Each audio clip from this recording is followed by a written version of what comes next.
네, 정치 현장에서 한 걸음 떨어져 보다 객관적이고 분석적인 시선으로 정치권 쟁점을 들여다봅니다. 정치외전 홍익표 전 더불어민주당 의원, 조혜진 전 국민의힘 의원 두 분 나오셨습니다. 안녕하십니까? 어서 오십시오. 네, 반갑습니다. 네. 윤 전 대통령이 다시 구속 기로에 섰습니다. 영장 실질 심사 결과가 이제 오늘 밤이나 내일 새벽에 이제 나올 것으로 예상이 되고 있는데요.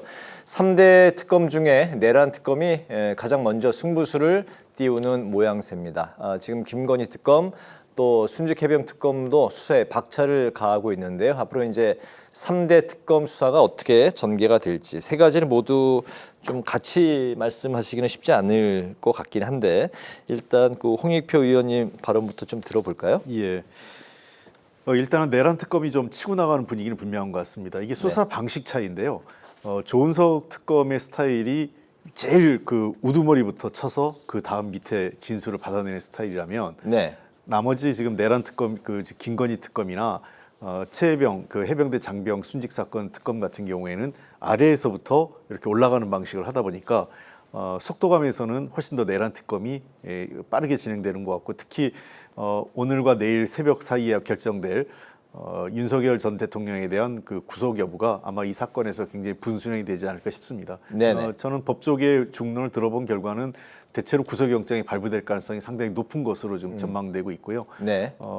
구속이 될 경우에는 훨씬 더 내란 특검 수사에 어떤 속도가 붙고 이후에 다른 관련자 진술을 받아내는데도 순조롭게 이어지지 않을까 싶습니다. 오늘 구속 여부가 다른 특검에도 영향을 미칠 수 있을까요? 그렇죠. 왜냐하면 일단은 그 핵심범을 구속 수감해서 지금 수사를 시작하는 거 아니겠습니까? 그렇다면 자연히 김건희 특검에서는 핵심 인사가 김건희 씨일 거고 그리고 또 김건희 씨가 지금 모든 사건에 지금 연루돼 있는 것으로 나타나 있기 때문에 김건희 씨와 관련된 인신구속과 관련된 문제도 굉장히 중요하게 그 김건희 특검에서 논의가 될 것 같고요. 우리 해병대 장병 순직 사건 역시 지금 최근에 갑자기 김건희 씨 관련된 내용도 나오고 있어서 어제 그 김태호 씨 그 안보실 2차장으로 있었던 김태호 안보실 차장에 대한 피의자 신분 조사였거든요. 만약에 그분이 뭔가 실마리가 연결고리가 찾는다면 전직 대통령 부부에 대한 조사도 거기서도 바로 이어질 가능성이 높습니다. 세 가지 특검이 이제 복잡하게 서로 상호 이제 얽혀 있기 때문에 오늘 윤 전 대통령 구속이 굉장히 좀 이 수사의 특검에 이제 중요한 그 기로에 서 있는 것 같습니다. 오늘 그 구속 여부 좀 먼저 어떻게 전망하십니까? 아무래도 구속 가능성이 조금 더 높다고 봐야 되지 않을까 싶습니다. 일단 그 사안의 소명이 우선 이제 돼야 될 텐데 기본적인 그 사안들은 어느 정도 또 그 뭐 확인이랄까 사실 확정이 일정 부분 된 부분이 있는 것 같고 그 다음에는 이제 그 사안이 또 얼마나 중대하냐 하는 걸 판사가 따질 텐데 사실 중요하죠.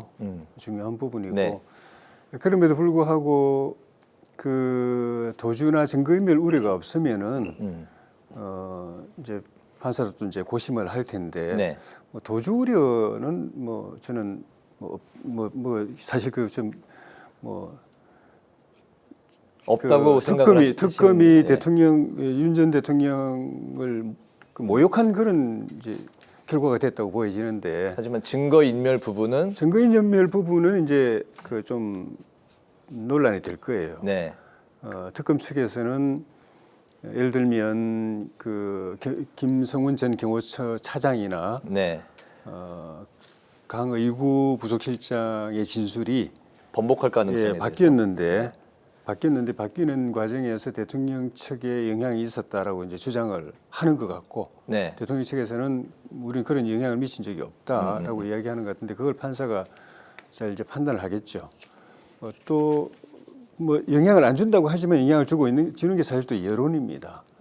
여론은 윤석열 대통령께서 그 수사에 적극적으로 협조하기보다는 특검팀하고 이제 힘겨루기, 신경전 벌이면서 기싸움하면서 조금 수사를 회피한 그런 부분도 있고 해서 여론은 좋지 않은 것 같고 어쨌든 그 내란 특검이든 최상병 특검이든 김건희 특검이든 특검들은 지난번에 공수처, 경찰, 검찰이 서로 대통령을 먼저 구속하려고 경쟁했던 것처럼 이 경쟁 관계인데 일단 구속이 되게 되면은 뭐 편한 대로 언제든지 또 이제 그 구치소에서 불러서 편하게 수사를 할 수 있기 때문에 다른 특검들도 구속에 대한 기대를 하고 있을 것 같은데 네.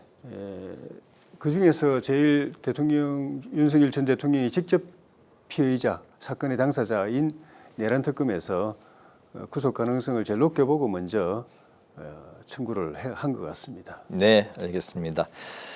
이제 그런 상황에서 정치권도 초미의 관심으로 지켜보고 있는 그런 상황인데 오늘 이제 국민의힘이 윤희숙 여의도 연구원장을 혁신위원장에 임명을 했습니다. 지금 이제 국민의힘은 안철수 의원이 촉발한 인적 청산으로 내용이 다시 점화하고 있는 양상인데요.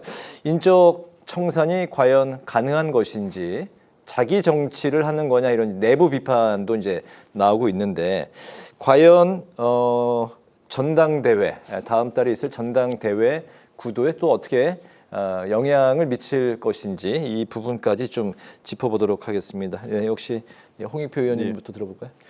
예, 그 안철수 전 비대위원장이죠 이제 갑자기 한 임명되지 5일도 안 돼서 혁신위원장. 혁신위원장, 네. 예, 혁신위원장이 결국 인적쇄신과 관련된 이견, 그 다음에 혁신위원 구성과 관련돼서도 또 자기의 안이 관철되지 않으면서 던지고 이제 전당대회 출마를 선언했는데 글쎄요 윤희숙 여의도 연구원장이 지금 혁신위원장을 맡겠다고 하는데 과연 이 어떤 의지를 혁신안을 관철시켜낼 수 있을까 하는 거에 있어서 좀 회의적입니다. 그리고 애시당초 네. 저는 지금 비대위 체제에서 혁신을 한다는 것 자체가 어불성설이라고 봤어요.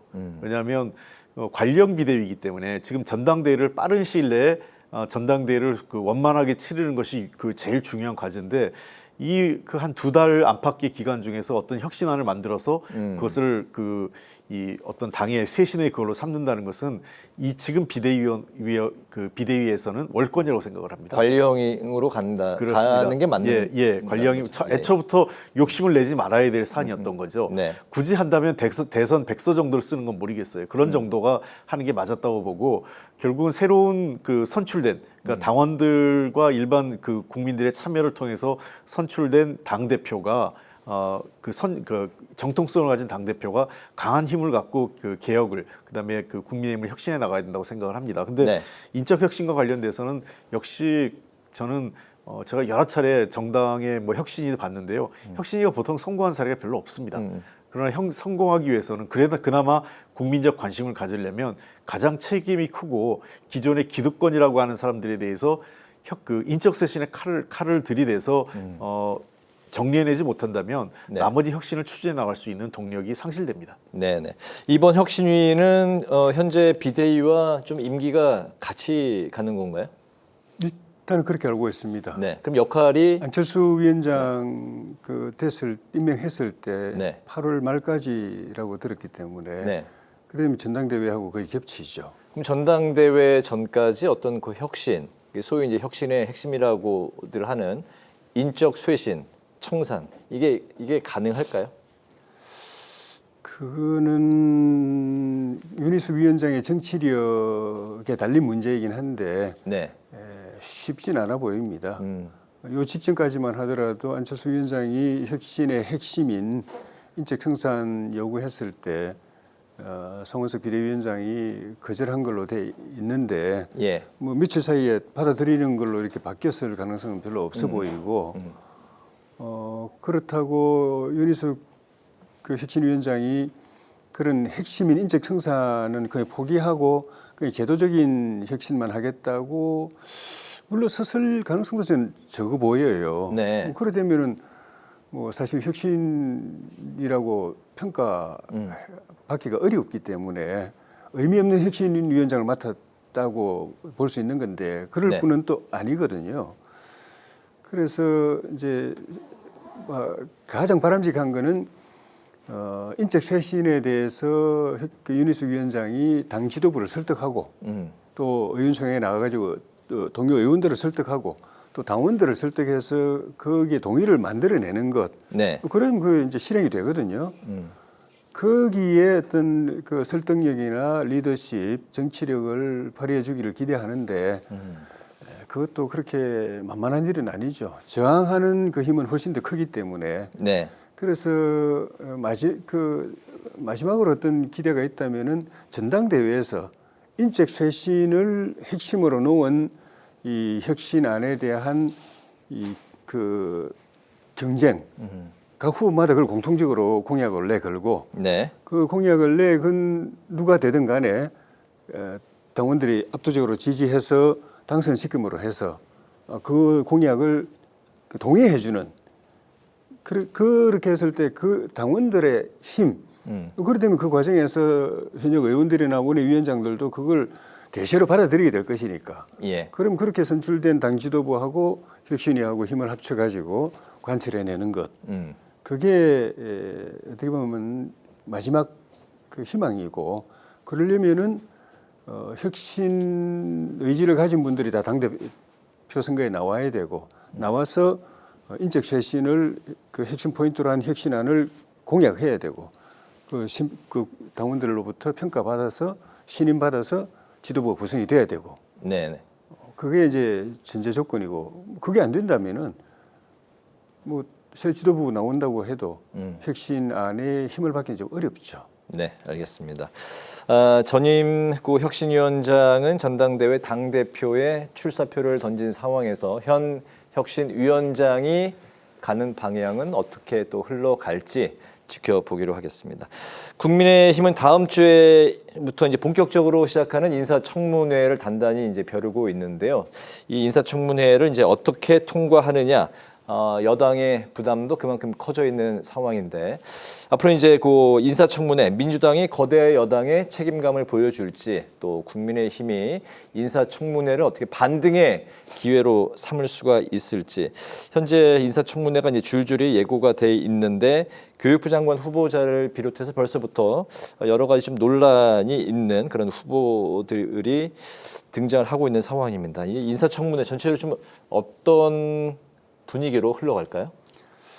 뭐 이번뿐만 아니라 역대 인사청문회가 대부분 다 맹탕청문회 끝나고 나면 언론이 맹탕청문회라고 네. 제목도 뭐 새로 뭐 뽑을 것도 없이 그대로 됐는데 다 이유가 있는 것이거든요. 여당은 그 청문회는 관심 방어를 없고 하고. 검증에는 관심 없고 네. 계속 방어만 하고 물타기하고 희석하고 민주당은 더더욱이 그 김민석 총리 청문회 때 보면은 검증하는 우리 야당의 의원들을 공격하기까지 했을 정도로 완전히 그냥 거꾸로 가버렸고 그런 상황에서 그걸 돌파해가지고 제대로 된 검증을 하고 청문을 해서 옥석을 가려내려고 하면은 야당인 우리 국민의힘이 조금 더 결기를 가지고 네. 열정을 가지고 또 땀을 흘리고 발품을 팔아서 입체적인 검증을 할 수 있는 여러 가지 평가 자료들을 이제 찾아내고 그냥 단순히 그 후보 측에서 제출한 자료 가지고는 사실 의미가 없거든요.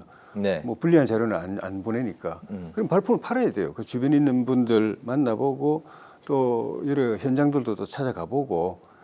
그런데 다음 주 월요일부터 청문이 이제 청문회 시작되는데 지금 한 4, 5일 남은 상황인데 네. 아직까지 언론에서 제기한 그 이슈들 좀 있고 또 주진우 의원이 개인적으로 또 조금 그 이슈 제기한 것이 있고 나머지는 우리 국민의힘 발 검증 이슈가 이렇게 기사가 없는 것 같아요. 그래서 네. 굉장히 안타깝고 그래 되면 또 맹탕청문회가 되지 않을까 하는 그런 염려가 있고 그렇게 되면은 언론이 발품을 팔아서 제기한 의혹조차도 제대로 후보에게 적용해가지고 평가하고 심판을 못하고 민주당이 그 공언한 대로 뭐 한 사람도 빠짐없이 다 통과시키겠다 한 그대로 가는 그런 참 허무한 결과가 되지 않을까 하는 그런 염려가 좀 들어서 네. 힘들더라도 우리 국민의힘 의원님들이 남은 기간 동안에 좀 더 분발해 주시기를 좀 기대하고 있습니다. 네, 아직까지 이제 뭐 본격적으로 뚜껑이 열리지는 않았지만은 현재까지 국민의힘의 그 내부 분위기는 과연 청문회를 잘 준비를 할 수 있을지 조금 염려스러운 부분이 있다는 말씀을 해주셨는데 이번 그 후보들의 특징은 어쨌든 그 국회의원 현직 출신들이 되고 장관 후보자로 지명이 된 그 상태라 더더욱 인사청문회를 거쳐서 지명이 될 가능성이 높다는 관측이 나오고 있지만 벌써부터 이제 논란이 되고 있는 그런 후보들도 있는데 결국에는 그런 뭐 청문회 채택이 안 됐을 경우 대통령은 좀 또 어떤 스탠스를 취할 것인가 여러 가지 뭐 이야기들이 나오고 있는 상황이네요. 이 인사청문회 제도 자체는 그 직을 국무위원으로서의 직을 수행할 정도의 역량과 도덕적 이 어떤 수준을 국민의 시각으로 평가하고 검증하는 거 아니겠습니까? 네. 저는 여야를 떠나서 제대로 검증하고 제대로 평가하는 그런 게 문화가 좀 정착됐으면 좋겠어요. 네. 여당이라고 해서 봐주고 야당이라고 해서 무조건 그 인신공격하고 이런 게 바람직하지 않고 실제로 저는 그 문재인 정부 출범한 직후에 제가 그 산업위원회 간사를 했을 때 일정 정도 그 문재인 정부에서 추천한 중기부 장관 후보자를 그 낙마시키는데 같이 했었습니다. 네. 그런 측면이 있기 때문에 저는 무조건 뭐 우리 정부에서 추천한 사람이라고 해서 다 받아야 된다 이렇게 하는 것보다는 그래도 국회는 그 당연히 행정부를 견제 감시하는 게 우선이기 때문에 국민의 눈높이에서 제대로 검증하고 해야 된다. 그래서 야당도 너무 과도한 인신공격에만 집중하지 말고 정책 검증도 같이 해가면서 정책적으로 검증이 있느냐 없느냐. 저희는 그때 그 도덕적 검증보다는 정책 검증해서 좀 적절치 않다고 봤기 때문에 판단을 했었거든요. 네. 그런 측면을 감안해서 이 인사청문회가 이루어지면 좋겠고요. 인사청문회가 저는 정말 이게 형식적으로 이루어지는 것은 대단히 가슴 아픈 일이라고 생각합니다. 뭐 인사청문회 보고서가 채택 안 돼도 윤석열 정부에서 그렇게 했죠. 거의 대부분 청문회 채택 안 되는데도 그냥 임명을 했고요. 이게 네. 단순히 숫자의 문제가 아니라 이런 일이 반복되면 사실은 그 국무위원회에 대한 국민적 그 존경이나 그 사람에 대한 신뢰도 떨어지는 거기 때문에 합당하게 일할 사람은 일할 수 있게 해주고 정 안 되는 사람은 일을 못하게 하는 게 인사청문회 제도에 부합하는 거다 이렇게 생각합니다. 네. 이재명 정부의 인사청문회는 또 어떤 분위기 속에서 이루어질지 또 지켜봐야 될 것 같습니다. 여야가 이렇게 이제 여러 가지 정치적인 분야에서 이제 논쟁을 하고 쟁의가 이루어지고 있지만 또 힘을 모아야 하는 그런 문제가 있는데요. 바로 미국발 상호 관세에 대한 건데 25%로 유지를 하되 유예 기간을 8월 1일까지 연장하는 서한을 트럼프 대통령으로부터 이제 받았습니다. 관세 대응에 대해서 이제 여당은 국회 통상특위 구성을 야당에 제안을 했고 국민의힘은 한미 정상회담을 통한 담판을 해야 된다 이렇게 주장을 했습니다. 관세 폭풍 좀 어떻게 대처를 해야 될까요? 일단 정치권에서는 여야가 이 문제에 크게 큰 틀에서 이견을 보일 건 없다고 보여집니다. 아주 미세한 부분에 있어 가지고 정책적인 대안의 차이는 있을 수가 있을지 몰라도 그런 측면에서 일단 여야가 한 목소리를 내줘야 안 그래도 불리한 압박을 받으면서 어렵게 협상을 하는 우리 정부가 트럼프 정부를 대해서 힘을 좀 낼 수 있을 것 같고 그 다음에는 여당은 물론이고 야당도 그동안의 야당 시절 다 겪으면서 또 미국 그 조야의 당 차원이나 개인 차원에서 여러 또 채널들이 있거든요. 그 채널들을 가능한 대로 다 가동해가지고 전화 한 통화라도 할 수 있는 데는 해가지고 진지하게 상호 양국이 다 그 국익에 부합하는 쪽으로 가기 위해서 이렇게 가야 된다는 그런 제안들을 좀 적극적으로 외교력을 동원을 할 필요가 있고 그리고 이제 입법이나 예산을 통해서 예상되는 기업들의 어려움을 도와주고 지원해주고 기업들이 이런 난국을 돌파할 수 있도록 해주는데 또 여야가 머리 맞대고 그렇게 해야 될 것 같습니다. 네, 알겠습니다. 우리 증시가 이제 계속 잘 나가고는 있지만 미국의 이제 관세 정책에 대해서 상당히 조심스럽게 이제 주시하고 있는 그런 관망하고 있는 상황이고 어쨌든 우리 그 경제를 살려야 되는데 경제의 가장 커다란 변수가 현재 이제 관세인 것 같은데요. 그렇습니다. 이건 단순히 한국 경제를 넘어서서 이게 세계적 대공황까지 이어질 수 있거든요. 네. 이런 사례가 이미 있었어요, 미국에서요. 네. 1930년대 대공황이 미국이 이렇게 당시 그 평균적으로 49% 정도 그 수입 관세를 인상하면서 이런 그 상황이 벌어진 거거든요. 네. 그 결과 미국의 일자리도 없어졌고 유럽의 일자리도 없어지면서 세계 대공황으로 발전했기 때문에 저는 이 문제에 대해서는 원칙적으로 그 대응해야 되고 너무 쉽게 그러니까 저는 야당이나 보수 일각에서 한미 동맹을 훼손하면 안 된다고 우리 쪽에 마치 우리 정부가 양보해야 되고 잘못해서 한미 동맹을 훼손하면 더 큰 불이익이 온다고 생각하면서 하면 우리 정부의 협상이 뚝 떨어집니다. 네. 이것은 굉장히 강하게 원칙적으로 이미 일본도 전례 없이 강경한 입장을 내보냈지 않습니까? 물론 7월에 있는 참의원 선거 때문에 그런 경우도 있지만 이것 자체가 사실상 교역이 이루어질 수 없는 겁니다. 20%만 올라야 돼요. 네. 그러니까 제가 그냥 예를 들게요.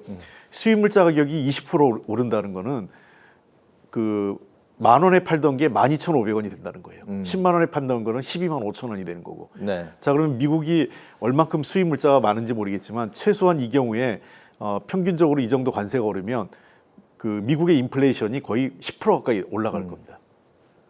자동차 같은 경우는 대략 그 10만 불 정도 할 거예요. 1억 원 안팎의 지금 자동차들인데 네. 10만 불 자동차가 15만 불이 됩니다. 한 6, 7천만 원이 오르는 거예요. 네. 그러니까 이건 팔릴 수 없는 상황이 되는 겁니다. 결국은 이 상황은 저는 미국이 계속 통상 문제 그 관세 문제를 유예하고 늦추고 있는 게 미국도 이렇게 하기 어렵다는 거예요. 미국이 했을 경우에 그 후폭풍, 미국 경제에 미치는 영향, 더 나아가서 글로벌 경제에 미치는 영향은 저는 미국 경제의 몰락은 물론이고 1930년대 같은 세계적 대공황도 가져올 수 있기 때문에 아주 원칙적인 대응을 해야 된다고 생각을 하고 우리 국익을 위해서 더 당당하게 그리고 괜히 그 한미 동맹 어쩌저쩌고 하면서 회피해서는 안 된다고 생각합니다. 방위비 뭐 분담 증액 문제서부터 계속해서 이제 압박이 들어오고 있는데 모든 거를 원칙대로 그렇습니다. 방위비 문제도 마찬가지죠. 네. 이미 트럼프 대통령은 한국을 머니머신, 돈 내는 기계라고 생각했어요. 거기에 그대로 딸려가면 안 됩니다. 네. 한미동맹 우리가 방위비 분담을 전적으로 우리가 한다면 당연히 평택에 있는 미군 기지 미국이 돈 내고 써야죠. 그걸 우리가 무상으로 제공할 이유는 없다고 봅니다. 알겠습니다. 오늘 그 마지막 이슈는 검찰개혁과 관련된 내용인데 오늘 국회 법사위에서는 검찰의 수사권과 기소권을 분리하는 검찰개혁 4법 공청회가 열렸습니다. 반대하는 측은 문재인 정부 때 검경 수사권 조정에 부작용이 있었다. 이 점을 지적을 했고 또 찬성하는 측은 개혁을 반대하지 말고 연착륙에 집중하자. 이렇게 이제 주장을 했습니다. 검찰 개혁의 본질 또 어떻게 개혁을 해야 될지 좀 길지 않게 좀 들어볼까요? 검찰 개혁 지난번에 검수완박이 많은 부작용을 일으켰다고 하는 우리 야당의 주장을 정부는 귀담아 들어야 됩니다. 그게 통계로 다 나와 있기 때문에 네. 민생사범을 비롯해서 사건 처리 속도가 엄청 떨어져 가지고 결국은 범죄자들만 좋아지고 범죄 피해자들만 피해를 입는 그런 것이 됐는데 주요 범죄 6개에 대한 수사권은 검찰이 그대로 두고 나머지를 경찰로 이관했는데도 이 정도로 부작용이 컸는데 네. 아예 수사권 전체를 통째로 드러내 가지고 검찰은 기소만 하고 수사는 중수청하고 경찰만 하게 공수처하고 그렇게만 하게 만들면은 거기서 오는 예측할 수 없는 부작용은 지난번에 검수완박 부작용보다 훨씬 더 클 수 있기 때문에 네. 굉장히 신중하게 꼼꼼하게 시뮬레이션을 해가면서 해야 되고 그런 측면에서 저는 한 번 더 마지막으로 그 수사 기소 분리하기 전에 검찰의 자체 개혁안을 한번 받아보는 것도 한번 생각해 볼 필요가 있다고 봅니다. 검찰 내부 자체의 개혁안을 먼저 한번 받아보는 것도 받아보고 네. 그게 옳다고 그러면 그대로 가면 되고 수사 기소는 워낙 우리가 안 가본 길이기 때문에 예측할 수 없는 부작용을 정말 모르거든요. 네. 그래서 나중에 주요 담으면서 없을 수도 있고 대한민국 이 수사 체계 전체가 그 심각한 와해를 일으킬 수도 있기 때문에 그런데 아니다 싶으면은 그때는 하되 네. 검찰의 이 그 수사 인력을 거의 이제 중수청으로 다 옮겨가지고 기관은 쪼개지지만 수사 이 역량 자체는 그대로 보존되게 하고 네. 그다음에 이제 나머지 이 공소청의 기소가 또 부실하지 않게 하려면은 이 수사 과정에서도 공소청의 기소 검사들이 이 그 중수청의 수사 검사하고 계속 이 조율하면서 평소에 사건에 대해서 충분히 숙지해서 나중에 기소가 공소 유지가 부실하지 않게 하고 또 공소청에서 기소를 또 지원하는 네. 그런 어떤 꼼꼼한 대안을 마련해서 추진해야 된다고 봅니다. 네. 검찰개혁 방법론과 설계를 최대한 꼼꼼하게 또 이제 검찰 내부의 개혁안도 받아보는 것도 이제 추천을 해주셨는데요. 검찰 개혁 어떤 겁니까? 어떻게 이루어져야 됩니까?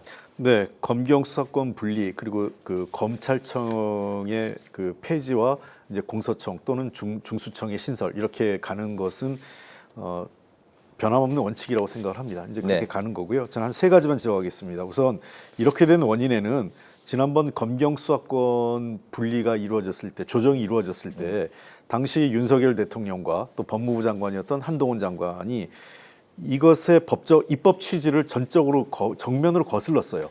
시행령, 그러니까 입법 취지하고 전혀 부합하지 않는 시행령을 통해서 네. 검경 수사권의 그 일부 그 분리 조정을 완전히 뒤집어 엎었죠. 그러니까 그냥 다 수사할 수 있게 했고 하나도 그 관련된 이 그 입법에 따른 보완 그 어떤 그 지원이나 대책을 마련하지 않았습니다. 그러다 보니까 당연히 부작용이 생겼죠. 네. 그 두 번째는 따라서 이번에는 이런 그 조직을 재편하고 인력을 재편하는 과정에서 관련 예산이나 이런 것들에 대해서 꼼꼼하게 지원할 걸 지원하고 조정할 걸 조정해 나가야 된다고 생각합니다. 인력과 예산의 재배치와 조정이 필요한 거죠. 지원하고요. 네. 그리고 세 번째는 아마 불가피하게 아무리 우리가 최소한다고 하지만 수사 지연이나 단기적으로 수사 부실 이런 것들이 나타날 가능성이 높습니다. 그래서 법안이 금년 추석 전후에서 법안이 통과된다 하더라도 법조계 안팎에서 그리고 이미 법무부에서 민주당에서도 그런 생각을 갖고 있고 최소 6개월에서 1년의 시행 유예 기간이 있거든요. 그 시행 유예 기간 동안에 이러한 그 부작용을 최소화할 수 있는 대책 그리고 부작용에 대한 보완 조치를 꼼꼼하게 준비해 나가야 된다고 생각을 합니다. 그래서 가장 중요한 것은 이런 그 검찰 개혁 또는 이 준사법기구의 개혁 과정에서 국민적 피해가 발생하지 않도록 그 만반의 대책과 준비를 해나가는 것이라고 생각합니다. 네네. 대통령은 검찰 개혁의 얼개가 추석 전에는 가능하지 않겠냐 이렇게 이제 발언을 했는데 어쨌든 국민에게 피해가 가지 않도록 최대한 꼼꼼하게 좀 들여다봐야 될 것 같다. 이제 홍 의원님의 마지막 말씀을 끝으로 오늘 정치회전 마쳐야 될 것 같습니다. 지금까지 홍익표 전 더불어민주당 의원, 조혜진 전 국민의힘 의원 두 분과 함께 말씀을 나눴습니다. 말씀 감사합니다. 잘 들었습니다. 오늘 국회 라이브 6도 여기서 마치겠습니다. 시청해 주신 여러분 고맙습니다.